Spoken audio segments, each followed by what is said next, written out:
오늘은 이재명 시장의 획기적인 공약 중에 하나입니다. 우리 방송으로도 굉장히 많이 주장해왔던 우리가 기본소득에 대한 이야기인데요. 2,800만 명에게 연간 100만 원씩을 주겠다라고 하는 기본소득 이 아젠다가 제가 생각했던 것보다 훨씬 빨리 다가오는 느낌이에요. 이재명 시장도 그렇지만 뭐 심지어 김부겸 후보나 박원순 시장도 부분적으로라도 기본소득을 줘야 된다라고 하시는 그런 분들이거든요. 저번에 우리가 3년 전부터 기본소득을 다뤄올 때 이 아젠다가 대선에 어쩌면 공약이 될 수도 있겠다라는 이야기를 했었는데요. 그거는 그 당시에는 그게 희망사항에 가까웠었는데 실제로 이번 대선의 아젠다 중에 하나로 떠오른 것 같은 그런 느낌입니다. 서점에 가면요. 베스트셀러로 1년에 한 몇 번씩 자주 오르는 책이 있어요. 그게 무슨 뭐 2020 무슨 예측, 뭐 2030 무슨 예측. 그게 뭐냐면 UN 미래 포럼 이래 가지고 비전 보고서. 그 박영숙 씨라는 분이 그 제롬 글렌인가 하는 그 분하고 그러니까 세계적인 그 미래 예측하는 분들하고 같이 해서 하는데 처음에 저는 뭐 이게 뭔가 어떻게 이거를 1년에 몇 번씩 이런 책을 내지 이거 조금 이상한 거 아닌가? 라고 생각할 정도로 내용이 많고 자주 나오는데 늘 베스트셀러 반열에 오르는 책이에요. 근데 제가 전에 어떤 책 저자들 인터뷰할 일이 있어가지고 그때 그 박영수 씨를 한번 만나서 얘기를 쭉 해봤는데 참 흥미로운 것은 이게 실제로 그분이 이 영국 대사관에 근무를 했었고 남편이 미국 분인데 아주 우리나라에서 거의 최고급의 세계적인 미래학자들의 네트워크를 갖고 있는 분이고 아주 흥미롭게도 지난 대선 때 또 문재인 후보를 지지했더라고요. 그런데 얘기가 좀 옆으로 샜습니다만은 그 관심이 있어 이재명 시장 얘기하는데 문재인 후보 아니 그 인터뷰를 제가 해본 적이 있는데 그때 보다가 그 책을 그게 한 1년 전인데 내용 중에 바로 그런 게 있었어요. 거기에 OECD 국가를 보면서 전 세계적으로 2020년까지는 몇 퍼센트의 나라들, 2030년까지는 몇 퍼센트의 나라들 이렇게 하면서 2040년 내지 2050년도에는 선진국의 대부분이 기본소득을 채택하게 될 것이다.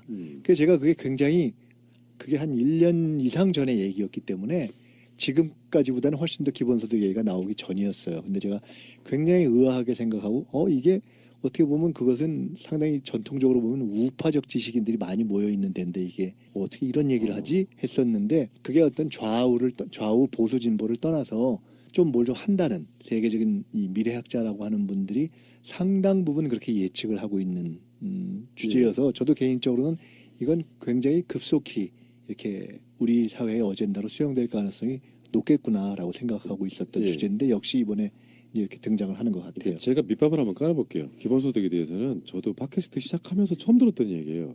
처음에는 받아들이기 힘들었어요. 전통적인 가치관은 아니란 말이에요. 근데 왜 그걸 주장하는지를 듣고 나니까 수긍이 가더라고요. 예를 들어서 일자리는 줄고 있습니다. 기본적으로 일자리는 줄고 있고 좀 일부에서는 뭐 5년 안에 전 세계에서 500만 개 준다는 거 아니에요? 일자리는 줄고 그리고 사실은 기업들은 돈을 벌어요. 그러면 기업들이 그 나라에 세금 좀 더 내줘야 되고요. 그런 차원과 또 이런 측면도 있죠. 제가 방송하면서 가끔씩 이렇게 청소년들을 만나거나 인터뷰할 때가 있는데 이 친구들은 자기가 세금을 내지 않는다는 면에 있어서 투표권을 갖지 않는 거에 대해서 굉장히 당연한 듯이 받아들이는데 전 반대로 생각해 보면은 한국처럼 간접세 비중이 높은 나라가 없습니다. 태어나서 죽을 때까지 간접세를 무지하게 내고 살아요. VAT 별도 이런 것들이죠. 세금을 내고 사는데 나라는 그들에게 해주는 것이 거의 없는 상태. 그리고 국가는 유지를 해야 되고 그래서 처음에 이제 진보 정당 분들을 모셔다가 기본소득 이야기를 들어봤는데 기본적으로 복지의 저는 끝판왕이라고 저는 생각을 해요. 기존에 있던 어버이연합유의 어르신들이야 그냥 공짜로 돈 주는 게 어딨어 이렇게 생각하실지 모르지만 그들이 존재하고 세금 내는 한 일자리를 만들어주지 못할 거면 기본소득으로라도 기본적인 생활을 보장해 줘도 된다. 이런 원칙은 세워놓고 있는데 문제는 이게 시기가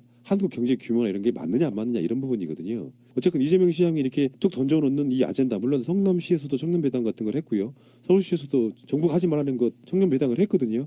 그게 확대되면 전 국민 기본소득이 가는 건데 지금 이재명 시장의 공약으로 보면 사실상 전 국민에게 주는 거에 가깝습니다. 유아배당, 아동배당, 청소년배당, 청년배당, 노인배당 사실 중년층 정도만 빼면 근데 그 부분에서는 농어민 배당 같은 거 그러니까 실제로 도심권에서 직장 다니시는 분들을 제외한 모든 분들한테 일단 기본적으로 기본소득을 주겠다 이거거든요. 실제로 이게 공약화될 가능성이 있을까요 없을까요? 만약에 촛불 전국이 아니고 정상적인 것이었다면 힘들었을 수도 있는데 이 상태라 그러면 이거는 저는 현실화될 가능성도 있다고 보는 거거든요.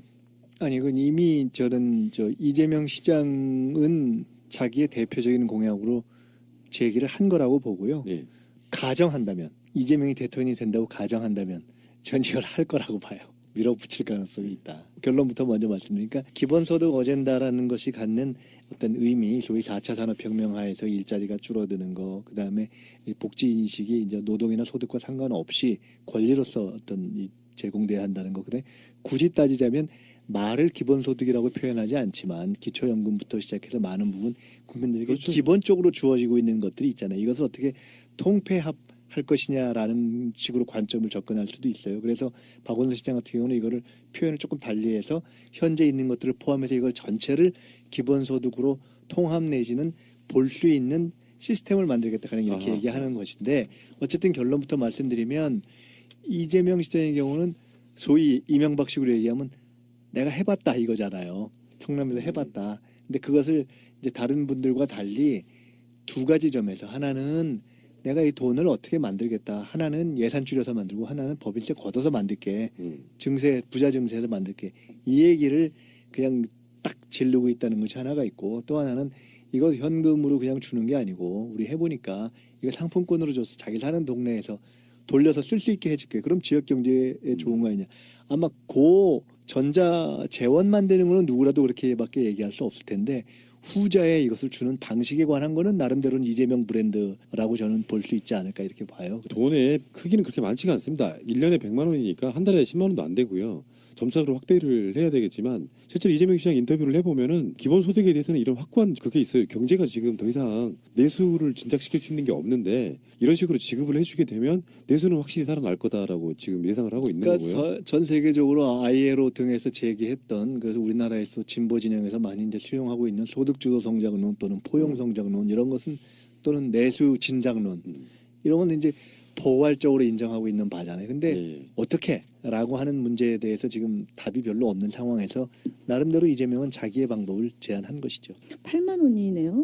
한 달에. 네. 어떠세요? 근데 김원 의원님은 이제 문재인 대표는 이 부분에 대해서 아직 사실상의 언급이 별로 없어 보이거든요. 그러니까 이제 저희가 이 정책뿐만 아니라 이제 국정을 운영했었고 그다음에 책임 있게 이제 정책을 내놓지 않으면 많은 공격의 소지의 대상이 되잖아요. 그분은 제가 알고 있기에 지난 18대 대선 때도 지키지 못할 공약 하지 말자 주의자였어요. 그래서 그때 저희가 그 노인연금. 노인연금 문제가 그때 이제 대표적으로 17만 원인가요? 20만 원 전 대상을 준다고 그때 박근혜 아니 그게 문재인 대표 공약이 17만 원인가였대요. 예, 그리고 그걸 보고 박근혜가 따라해서 20만 원 네, 올렸다. 3만 원 더 올려가지고 결국은 안 된 거잖아요. 누리 예산도 그렇고 뭐 일단 지르고 보자, 대고 보자 이제 이런 건데 윤 대표의 성향이나 뭐 이런 그 태도나 이렇게 보면 지키지 못할 공약을 내세우지는 못하죠. 이거는. 조심스럽다 지금. 네, 현재 그래서 이거를 일단은 이제 전반적 체계 이제 그 복지나 이런 것에 대해서 전반적으로 놓고 검토를 하고 그다음에 세대별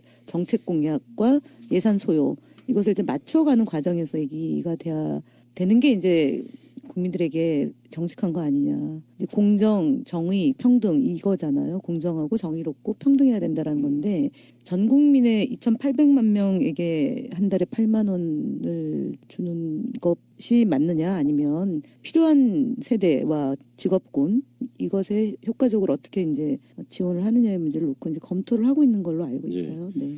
그러니까 재벌들이요 국가에서 온갖 혜택을 받잖아요. 근데 그들이 새로운 정권이 들어서면은 일자리를 획기적으로 만들던가 사내유보금을 써서 아니면은 세금을 법인세 같은 걸 획기적으로 더 내든가 그런 방식으로 지금 풀지 않으면은 실제로 국민들 좀 아사 상태에 가게 돼 있을 정도고요. 저희들이 기본소득을 시리즈로 다뤄본 적이 있었고 각종 전문가들 나와서 얘기를 들어본 적이 있는데 한 달에 태어난 0세부터 살아계시는 모든 분들에게 30만 원 정도 주는 것은 사실상 현실 가능하다고 합니다.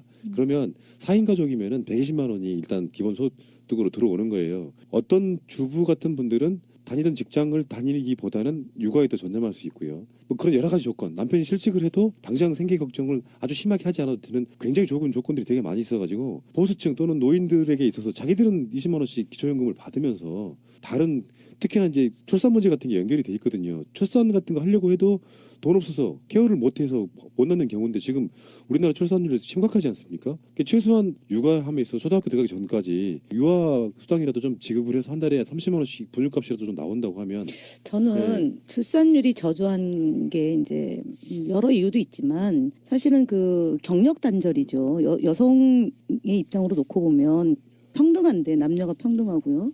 그다음에 직장에서 일을 하면 그것을 통해서 이제 돈도 벌지만 자기의 성취감도 느끼는 거잖아요. 근데 애를 낳고 육아에 공동 부담을 져야 되는데 우리나라의 현재 구조가 퇴근 후에 늘 남자들 중심으로 이렇게 뭐 술 문화도 있고 그렇게 이제 동료들과 어울리지 않으면 정보로부터 소외되고 하니까 이제 그런 문제가 생기는데 저는 제가 볼 때는 이 여성 문제 특히 이제 이 뭐 재원 확보를 해서 기본적으로 이제 소득을 만드는 것도 중요하지만 좀 여성들이 그 안정적으로 직장을 다닐 수 있는 제도적 장치 마련이 같이 병행되지 않으면 안 된다.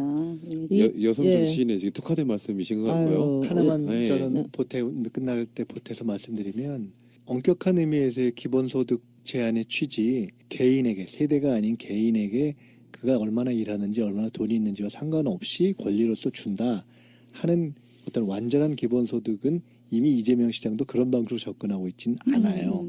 그러니까 즉 실제 논쟁에 들어가면 그러한 기본소득의 적용을 어디서부터 할래? 언제부터 할래? 몇 년에 걸쳐서 할래? 라는 곳에 들어가면 상당히 논의는 수렴할 가능성이 저는 있다고 네. 봅니다. 실제 논의는. 근데 네. 그럼에도 불구하고 긍정적인 의미는 평등권이죠. 이런 네. 기본소득의 문제 제기를 통해서 소위 보편복지론과 선별복지론의 논쟁에서 있었던 어떤 그런 가치의 문제에 대해서 적극적으로 어떤 새로운 시대상 저성장과 4차 산업혁명의 시대상에 입각해서 오히려 공세적으로 설득할 수 있는 중요한 어떤 무기를 제기했다라는 점에서 저는 굉장히 긍정성이 있다고 보고요. 또 나름대로 이거를 자기 나름대로 난 이걸 이런 방식으로 풀려고 한다라는 걸 제기했다라는 점에서는 저는 굉장히 긍정적이라고 네. 보고 있어요. 이 기본소득 같은 경우에는 있는 사람한테는 그 돈 더 준다고 해가지고 큰 표가 안 날 수도 있지만 기본소득이라는 게 존재하는 것만으로도 사람은 꿈이라는 걸 꿀 수 있는 그런 여지가 생겨요. 손나무님 말씀처럼 뭐 실직을 했다거나 이런 극한 상황에서의 어떤 구제 방법이 될 수도 있지만 그게 아니라 내가 정말로 하고 싶은 것을 어떤 경제적인 이유 때문에 포기할 때 기본소득이라는 거 하나만으로도 힘이 될 수가 있는데 지금 이 기본소득제가 일반적인 선택적인 어떤 복지 혜택하고 다른 건 뭐냐면 선택이라 하면은 항상 기준이 존재를 하거든요. 어느 당이 집권했느냐에 따라서 그 기준도 바뀌어요. 그런데 정말로 공정하고 정의롭고 평등하려면은 이런 선택적 기준 자체가 없이 인간은 다 제각각의 사정을 가지고 살아요. 잘 살던 못 살던 이쁘건 밉건 그런 것조차도 모두 다 평등하게 하려면은 기본소득제를 시행하는 게 맞습니다. 그래서 저는 좀 많이 줄 수 있는 어떤 그런 방법에 대해서 연구를 네. 해주셨으면 좋겠어요. 맞아요. 정치인들이 가장 한계가 뭐냐면은 안 될 거야. 요게 중요하다고 생각하는데 이재명 시장의 기본소득 이 아젠다는 그런 아젠다를 던짐으로써 정치권들이 논의하게 되고 몇 년 전에 우리가 기본소득을 예상했던 부분이요. 야권이 들고 나올 거라고 생각하지 않았어요. 정치를 정말 못한 망해가는 보수 여당이 충격적인 요법으로 기본소득을 들고 나올 거다 포퓰리즘 이렇게 정책으로요. 했을 네. 거고요. 그러니까 어쨌건 이 아젠다가 정치권에 확산되는 건 정말 바람직하다고 일단 보고 두 번째는 이재명 시장 개인을 보면 굉장히 영리한 플레이어라고 좀 봐요. 지난주에 나왔던 문재인 대표의 권력기관 삼대 적폐 개혁과제. 그 개혁과제는 사실상 누구나 던질 수는 있어요. 야권 주자라면. 근데 이지엄 아까 말한 것처럼 문재인 대표는 말을 잘 못하고 있는 상황은 뭐냐면 위치가 다르기 때문인데 이것은 아마 문재인 대표가 쉽게 걸지 못할 거라는 차별화시킬 수 있는 정말 좋은 공약이기 때문에 이게 일단 던져놓은 게 아닌가 저는 그렇게 보고 두 분 다 그런 식의 어떤 공정한 플레이를 한번 해주시길 바래요. 요거는 굉장히 영리한 플레이였다. 외통사로 딱 한수 걸었다 뒀다. 이런 네, 느낌. 네, 좋습니다. 자 알겠습니다. 김현우 의원과 함께 하니까요. 방송 시간이 확 늘어나는데요. 콘텐츠가 풍부해졌습니다. 아, 예, 감사합니다. 들이 그 나라에 세금 좀 더 내줘야 되고요. 그런 차원과 또 이런 측면도 있죠. 제가 방송하면서 가끔씩 이렇게 청소년들을 만나거나 인터뷰할 때가 있는데 이 친구들은 자기가 세금을 내지 않는다는 면에 있어서 투표권을 갖지 않는 거에 대해서 굉장히 당연한 듯이 받아들이는데 전 반대로 생각해 보면은 한국처럼 간접세 비중이 높은 나라가 없습니다. 태어나서 죽을 때까지 간접세를 무지하게 내고 살아요. VAT 별도.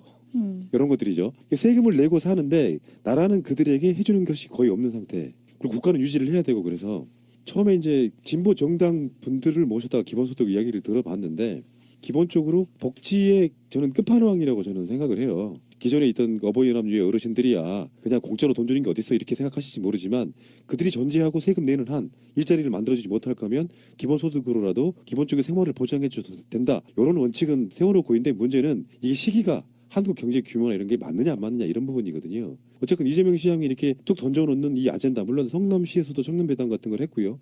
서울시에서도 정부가 하지 말라는 것 청년배당을 했거든요. 그게 확대되면 전 국민 기본소득이 가는 건데 오늘은 이재명 시장의 획기적인 공약 중에 하나입니다. 우리 방송으로도 굉장히 많이 주장해왔던 우리가 기본소득에 대한 이야기인데요. 2,800만 명에게 연간 100만 원씩을 주겠다라고 하는 기본소득 이 아젠다가 제가 생각했던 것보다 훨씬 빨리 다가오는 느낌이에요. 이재명 시장도 그렇지만 뭐 심지어 김부겸 후보나 박원순 시장도 부분적으로라도 기본소득을 줘야 된다라고 하시는 그런 분들이거든요. 저번에 우리가 3년 전부터 기본소득을 다뤄올 때 이 아젠다가 대선에 어쩌면 공약이 될 수도 있겠다라는 이야기를 했었는데요. 그거는 그 당시에는 그게 희망사항이 가까웠었는데 실제로 이번 대선의 아젠다 중에 하나로 또 오른 것 같은 그런 느낌입니다. 서점에 가면요. 베스트셀러로 1년에 한 몇 번씩 자주 오르는 책이 있어요. 그게 무슨 뭐 2020 무슨 예측, 뭐 2030 무슨 예측. 그게 뭐냐면 UN 미래 포럼 이래 가지고 네, 네. 비전 보고서. 그 네. 박영숙 씨라는 분이 그 제롬 글렌인가 하는 그 분하고 그러니까 세계적인 그 미래 예측하는 분들하고 같이 해서 하는데 처음에 저는 뭐 이게 뭔가 어떻게 이거를 1년에 몇 번씩 이런 책을 내지 이거 조금 이상한 거 아닌가? 라고 생각할 정도로 내용이 많고 자주 나오는데 늘 베스트셀러 반열에 오르는 책이에요. 근데 제가 전에 어떤 책 저자들 인터뷰할 일이 있어가지고 그때 그 박영수 씨를 한번 만나서 얘기를 쭉 해봤는데 참 흥미로운 것은 이게 실제로 그분이 이 영국 대사관에 근무를 했었고 남편이 미국 분인데 아주 우리나라에서 거의 최고급의 세계적인 미래학자들의 네트워크를 갖고 있는 분이고 아주 흥미롭게도 지난 대선 때 또 문재인 후보를 지지했더라고요. 그런데 얘기가 좀 옆으로 샜습니다마는 그 관심이 있어 이재명 시장 얘기하는데 문재인 후보 아니 그 인터뷰를 제가 해본 적이 있는데 그때 보다가 그 책을 그게 한 1년 전인데 내용 중에 바로 그런 게 있었어요. 거기에 OECD 국가를 보면서 전 세계적으로 2020년까지는 몇 퍼센트의 나라들, 2030년까지는 몇 퍼센트의 나라들 이렇게 하면서 2040년 내지 2050년도에는 선진국의 대부분이 기본소득 지금 이재명 시장의 공약으로 보면 사실상 전 국민에게 주는 거에 가깝습니다. 유아배당, 아동배당, 청소년배당, 청년배당, 노인배당 사실 중년층 정도만 빼면 근데 그 부분에서는 농어민 배당 같은 거 그러니까 실제로 도심권에서 직장 다니시는 분들을 제외한 모든 분들한테 일단 기본적으로 기본소득을 주겠다 이거거든요. 실제로 이게 공약화될 가능성이 있을까요 없을까요? 만약에 촛불 전국이 아니고 정상적인 것이었다면 힘들었을 수도 있는데 이 상태라 그러면 이거는 저는 현실화될 가능성도 있다고 보는 거거든요. 아니 그건 이미 이재명 시장은 자기의 대표적인 공약으로 제기를 한 거라고 보고요. 네. 가정한다면 이재명이 대통령이 된다고 가정한다면 전 이걸 할 거라고 봐요. 밀어붙일 가능성이 있다. 결론부터 먼저 말씀드리니까 기본소득 어젠다라는 것이 갖는 어떤 의미, 소위 4차 산업혁명 하에서 일자리가 줄어드는 거, 그 다음에 복지 인식이 이제 노동이나 소득과 상관없이 권리로서 어떤 제공돼야 한다는 거. 근데 굳이 따지자면 말을 기본소득이라고 표현하지 않지만 기초연금부터 시작해서 많은 부분 소득을 채택하게 될 것이다. 그래서 제가 그게 굉장히 그게 한 1년 이상 전의 얘기였기 때문에 지금까지보다는 훨씬 더 기본소득 얘기가 나오기 전이었어요. 근데 제가 굉장히 의아하게 생각하고 이게 어떻게 보면 그것은 상당히 전통적으로 보면 우파적 지식인들이 많이 모여있는 데인데 이게 어떻게 이런 얘기를 하지 했었는데 그게 어떤 좌우 보수 진보를 떠나서 좀 뭘 좀 한다는 세계적인 이 미래학자라고 하는 분들이 상당 부분 그렇게 예측을 하고 있는 주제여서 저도 개인적으로는 이건 굉장히 급속히 이렇게 우리 사회의 어젠다로 수용될 가능성이 높겠구나라고 생각하고 있었던 주제인데 역시 이번에 이렇게 등장을 하는 것 같아요. 제가 밑밥을 한번 깔아볼게요. 기본소득에 대해서는 저도 팟캐스트 시작하면서 처음 들었던 얘기예요. 처음에는 받아들이기 힘들었어요. 전통적인 가치관은 아니란 말이에요. 근데 왜 그걸 주장하는지를 듣고 나니까 수긍이 가더라고요. 예를 들어서 일자리는 줄고 있습니다. 기본적으로 일자리는 줄고 있고 좀 일부에서는 뭐 네. 5년 안에 전 세계에서 500만 개 준다는 거 아니에요? 일자리는 줄고 그리고 사실은 기업들은 돈을 벌어요. 그러면 기업